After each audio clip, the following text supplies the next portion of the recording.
नमस्कार दोस्तों, मैं अंकुर उपाध्याय स्वागत करता हूं आप सभी का आपके अपने YouTube channel share market analysis में।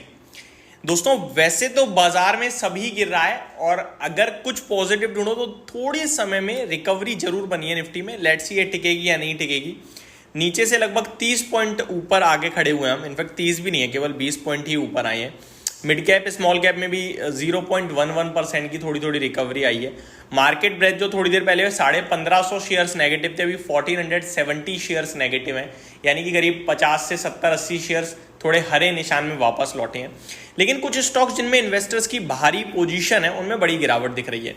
दोस्तों, गिरावट को आपके साथ शेयर करूं उससे पहले एक पॉजिटिव न्यूज शेयर करना चाहूंगा, पॉजिटिव अपडेट शेयर करना चाहूंगा। सेक्टर ग्रुप आप कुछ भी कह लीजिए, बजाज ग्रुप को फोकस में रखिए। दोस्तों, बजाज ऑटो ने पूरे ऑटो इंडस्ट्री में सबसे दमदार नंबर पेश करें और तेजी में दिखाए।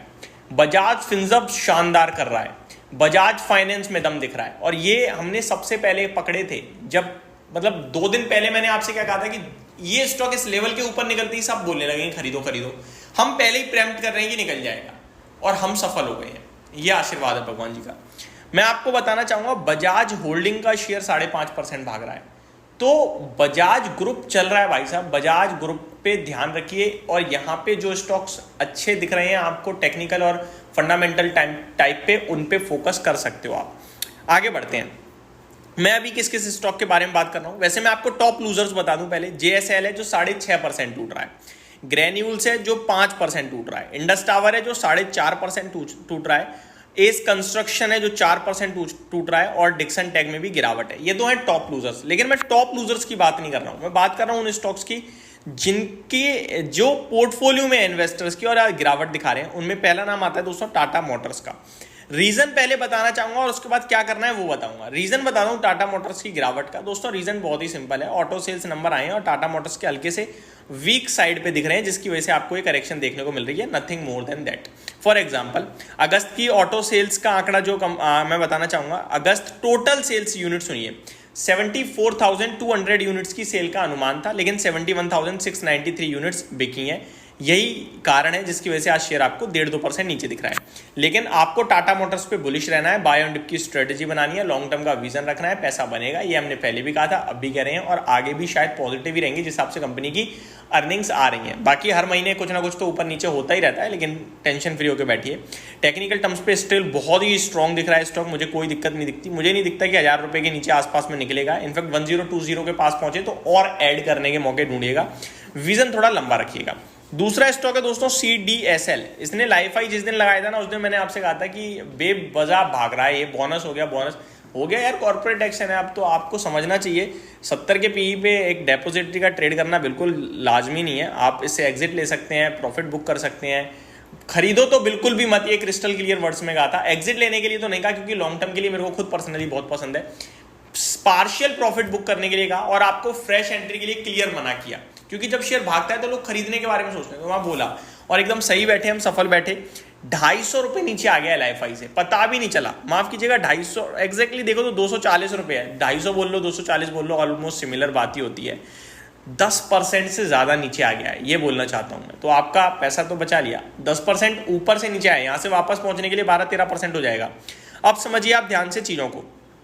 क्या यहां से भी गिर सकता है? बिल्कुल गिर सकता है भाई साहब। 1280 रुपए तक की बात हुई है हमारी, वहां तक जा सकता है। अभी भी 61 के पीई पे लॉन्ग टर्म के लिए अच्छा है, गिरावट में ऐड करते रहना। लेकिन अभी तो गिरावट हुई ही नहीं है। जब होगी तो मैं खुद बोलूंगा लेने का मौका है, अपॉर्चुनिटी है, ये है वो है। अभी तो आप सावधानी से ही बैठो। अगर पोर्टफोलियो में तो क्या करें भैया, कोई दिक्कत नहीं है, लंबी अवधि का खिलाड़ी है, बहुत पसंद है। लेकिन आपके पास मान लो 100 रुपए हो रखे हैं इस समय, उसमें 40 लगाए थे, 100 हुए पड़े, तो निकाल लो भैया। 20-30 रुपए की गिरावट में वापस तो ले लूंगा मैं।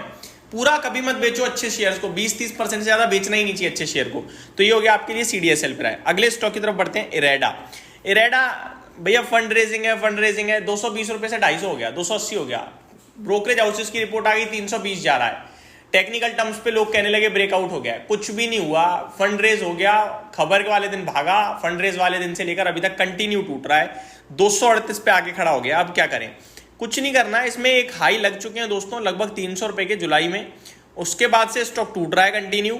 कंसोलिडेशन दिखाया, एक बाउंस बैक मारा, बॉटम बनाए लगभग 230 के अराउंड, बॉटम पे मुझे लगा सपोर्ट ले लेगा, निकलेगा, नहीं निकला, वापस आ गया है, 230 का लेवल ब्रेक करा। तो अब सुनिए आप मेरी लाइन, 190 रुपीज तक जाएगा, 230 का लेवल ब्रेक करेगा और नीचे टिक गया ना 1-2 दिन, तो 190 से पहले नहीं रुकेगा ये शेयर। क्या करना है, लॉन्ग टर्म के लिए बहुत अच्छा लगता है लेकिन इस भाव पे नहीं अच्छा लगता, खरीदेंगे लेकिन इस भाव पे नहीं लेंगे, ये क्रिस्टल क्लियर है। आगे बढ़ते हैं नेक्स्ट स्टॉक की तरफ। CDSL के बारे में बात कर ली, रेडा के बारे में बात कर ली, टाटा मोटर्स के बारे में बात कर ली, अब है जोमेटो की बारी।